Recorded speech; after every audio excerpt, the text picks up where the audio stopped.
Hello everyone. In this lesson, we are going to talk about how to capture portraits using a mobile phone. This lesson will feature 3 topics. The first topic is how to make the legs look long in the photo, which what we are most concerned about. The second topic is how to identify our facial features. The third topic is how to compose the shot. I'll explain them through a video. Let's watch the video. Let me first explain the structure of a mobile phone. In most cases, we use the rear-facing camera to capture photos, pointing it outward towards the subject. Regardless of the number of camera lenses, they are always located in the upper half of our mobile phones. They are not positioned at the bottom or in the middle. They are only situated in the upper half of the phone. This arrangement causes the camera to be closer to one edge and farther from the other edge. Sometimes, when we shoot at close range, it can result in an unusual perspective. If we get too close to the subject, it can cause a distortion, where the head appears larger compared to the legs. The distortion creates the illusion of a long upper body and shorter lower body. This is an undesirable effect that we would want to avoid in our photographs. To avoid the situation, we need to invert our phone and hold it this way. By doing so, we will find that the camera lens, which was originally far from the bottom edge, is now closer to it. Simply changing the orientation of the phone can significantly alter our perspective. The original portrait, which has a larger head and a smaller body, will look different. Well, let's see how it works. It looks like this. Let's compare these 2 pictures. We can make a horizontal comparison.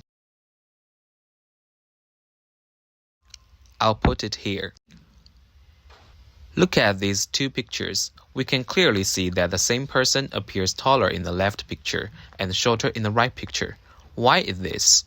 First of all, with the inversion of the phone, the camera's position has changed.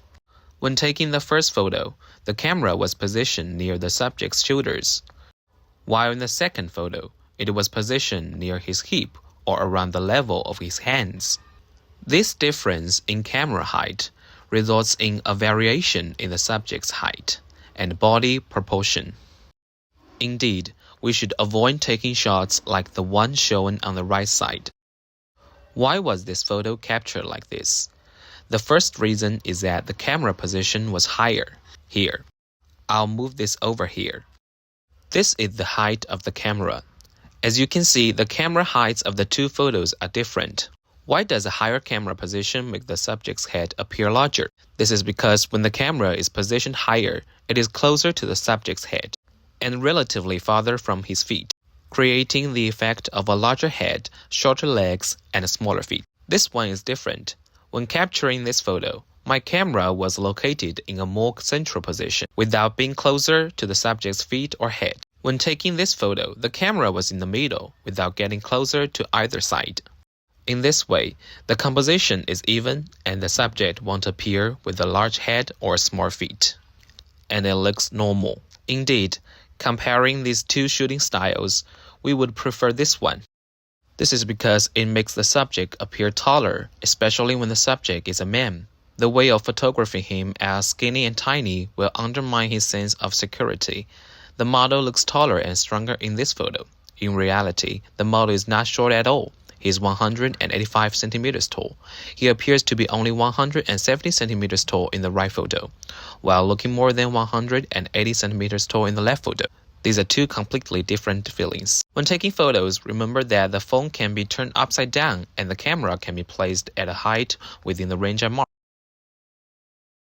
That is between the waist and knees of the subject. You can shoot whatever you like as long as you position the camera within this specific range.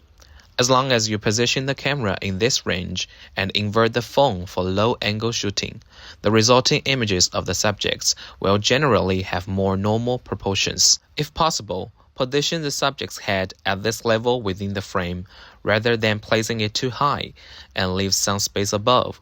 This allows for easier cropping in post-processing. It is also important to ensure that the subject's head does not appear distorted.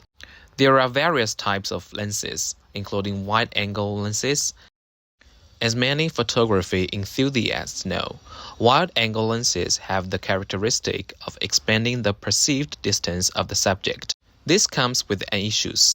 There is increased occlusion of the surrounding scenery, and there may be distortion, particularly towards the edges of the frame, causing the subject to appear stretched. Let's take this photo as an example. In the image, the areas near the edges of the frame appear stretched. This photo was taken with the camera, using a standard lens instead of a wide-angle one.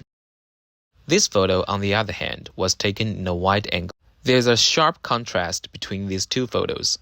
This is equivalent to using a 28mm focal length on a camera. A 28mm focal length, like the one on our mobile phones, will make objects appear larger when they are close to the camera, and smaller when they are far away. Therefore, we should try to avoid placing the head and feet too close to the edges of the frame. If there are no other options, it will be preferable to have the feet closer to the edge of the frame. This will at least make the subject's legs look longer.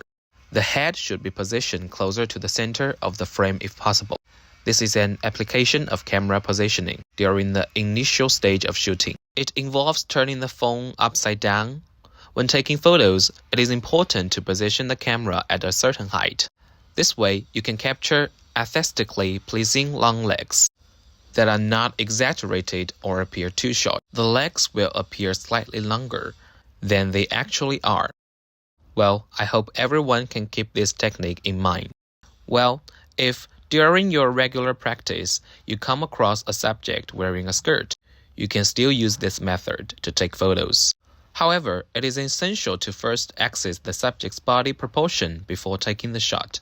Before that, let me explain the concept of body proportions to you. Body proportion refers to the head-to-body ratio. Let's take a look at the head-to-body ratio of this person. I'm going to draw a circle, or an oval corresponding to the size of the person's head, like this one. Let's get started. This is one head. Let's then go down.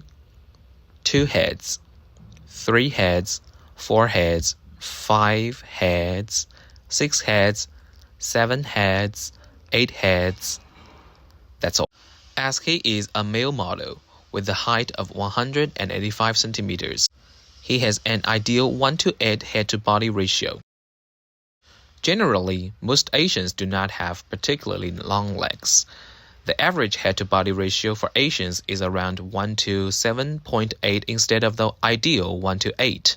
Therefore, we need to make their legs visually longer in post-processing. In this photo, the model has a good body proportion, but his head appears slightly large. If the head is slightly reduced, the legs will appear longer. Therefore, when taking photos, it is important to first assess the head-to-body ratio of a subject. Some people may appear to have shorter legs because they have a larger head.